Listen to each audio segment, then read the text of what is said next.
ground ball. Hakeem trying to turn baseline. Drexler just exploded up. And the slice of game. Olajuwon won Game 7. Coming from behind 3 games to 1. And he gets by Drexler. The Rockets were defending champions. Hakeem was still a nightmare in the paint. Clyde Drexler was hungry for another ring. But on January 30th, 1996, they ran into a problem that no one in the NBA could solve. A fully unleashed prime Michael Jordan. In just one night, he reminded everyone why the crown never left his head. However, this game was not exactly a display of his power. Rather, this game served to make people realize how powerful the Bulls were as a team. They were having a historic season, winning every game with abysmal superiority. But even the best players have off nights. With MJ as their leader, the Bulls had to show incredible resilience to overcome the toughest test of the entire season. Why? Well, the Houston Rockets had just come off back-to-back championships, sweeping Shaq and the Magic, and earning respect as the team that could rule the NBA for the rest of the decade.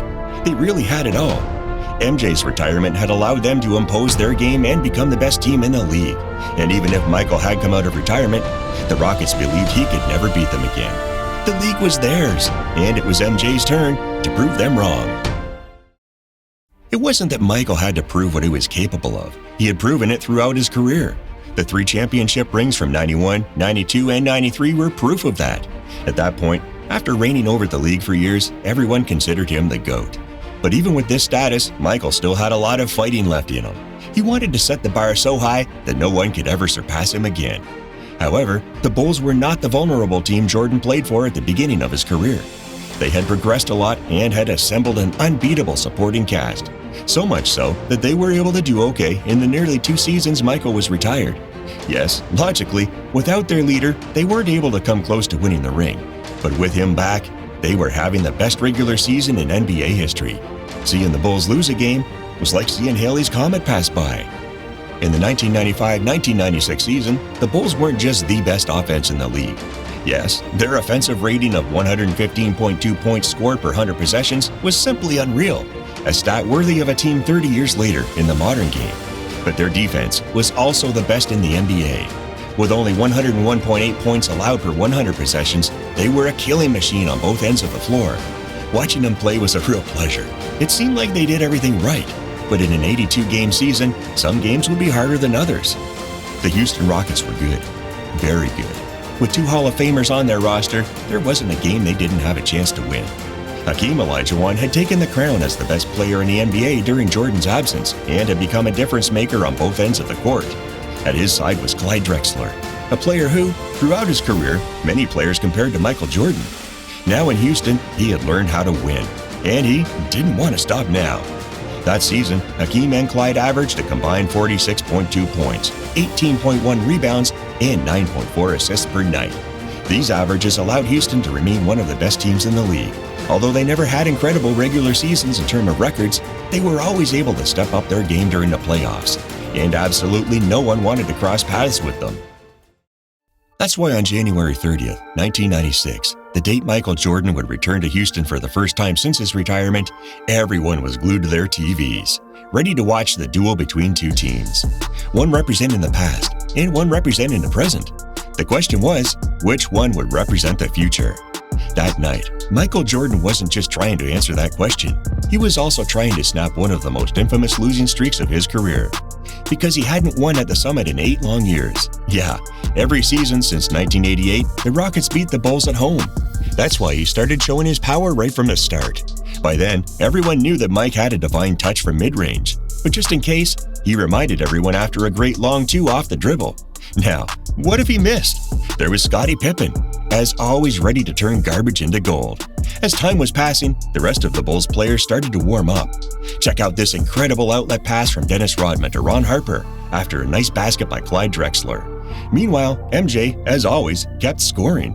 He loved to go to his right hand just before squaring up. And this time, he drills an off-the-dribble 3 that way, using the screen to gain some extra space. But the Rockets also came out very motivated. Hakeem, although already old, was still an unstoppable player in the low post. And the truth is that it didn't matter how well some of the Bulls' role players were playing, such as Tony Kukoc, if Houston was able to answer them on the next play on the other side of the court. Seeing plays like that, it's understandable why so many people compared Clyde to Michael during the early stages of their careers. What a put-back dunk. At the end of the first quarter, the Rockets led by 6 points on the board. If the Bulls didn't want to add a fourth loss in 43 games this season, they had to step up. But boy, did they step up. Scottie began to set the tone, getting easy baskets in transition. He was truly unstoppable on the fast break.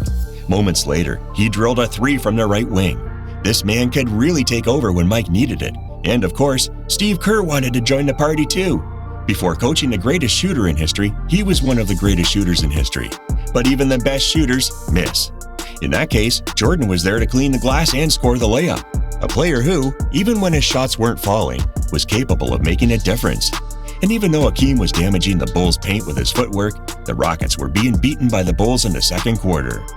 They kept pushing forward, knocking down shots from the perimeter like this three-pointer by Pippen off a pass from Jordan. And with a nice move from the low block and his best Hakeem impersonation, Mike scored the decisive bucket that ruined the morale of the Houston players, because the Bulls won the second quarter 32-16 and took the lead on the board. That said, the Rockets players still had plenty of energy left in the tank. Despite Mike coming out strong in the second half, once again becoming a menace on the offensive glass to get second chance points, and despite moments of genius like this, in this creative play that Rodman and Pippen came up with when the shot clock was about to run out, the Rockets players started to score everything. And not only that, they had started defending with an intensity that had not been seen all night. Look at the spectacular block by the Dream on poor Luke Longley. Jordan had to come to his team's rescue on defense, stealing the ball at key moments that allowed the Bulls to get more easy points in transition. Although no points were as important for Chicago as these. Pippen, who was having a good day shooting, attempts another 3 from the top of the key, but he misses. However, Jordan makes an incredible putback dunk in which he posterizes Hakeem Olajuwon himself. That was a turning point for Chicago, as Jordan not only got the and one, but also changed the momentum of the game. Michael continued to be the most disruptive player on defense, causing havoc that made life difficult for Houston's offense. However, there were times when Clyde got away with it, getting some buckets against the GOAT. Luckily, Michael had Scottie by his side. That night, Scottie was showing incredible confidence from long range, and with that shot, he knocked down his 4th of the game. The Bulls just had to slow down the pace and play with the advantage they had gained in the second quarter. They did everything they could to stop Olajuwon, who, along with Drexler, was the reason the Rockets were still alive in the game. But in the moment of truth, the same rule always applied, a rule that at that point was universal. Basketball is a 5-on-5 sport, in which the Bulls almost always win. Michael had done it. After 8 years without a win in Houston, he had finally broken a streak that had haunted him for almost a decade. And although he didn't have one of his signature scoring nights, hitting just 7 of 26 from the field, he proved something even more important. He proved he was more than just a scorer. He proved that he could lead without dominating the ball, that he could trust his teammates, that he could impact the game in every other way on the glass, on defense, and with the kind of intangibles that don't show up on the stat sheet.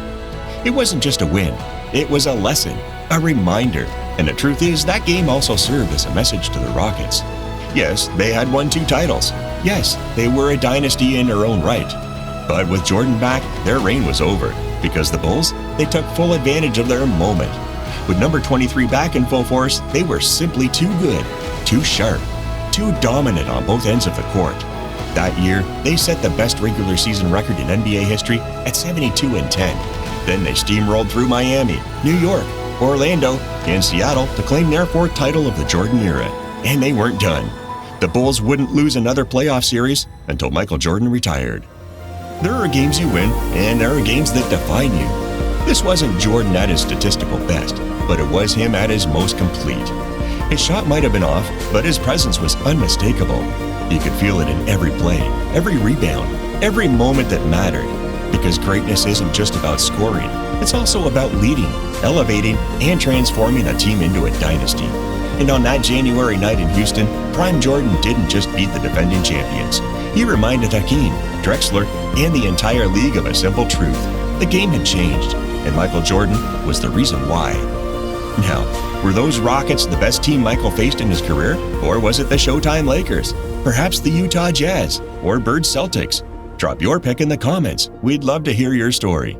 If you live for legendary breakdowns, epic rivalries, and the moments that made basketball history, Subscribe to First 5 Hoops and join a community of real basketball fans. And if you enjoyed this video, don't forget to like, subscribe, and hit the notification bell to stay updated with all our latest content. Thanks for watching, and we'll catch you in the next one.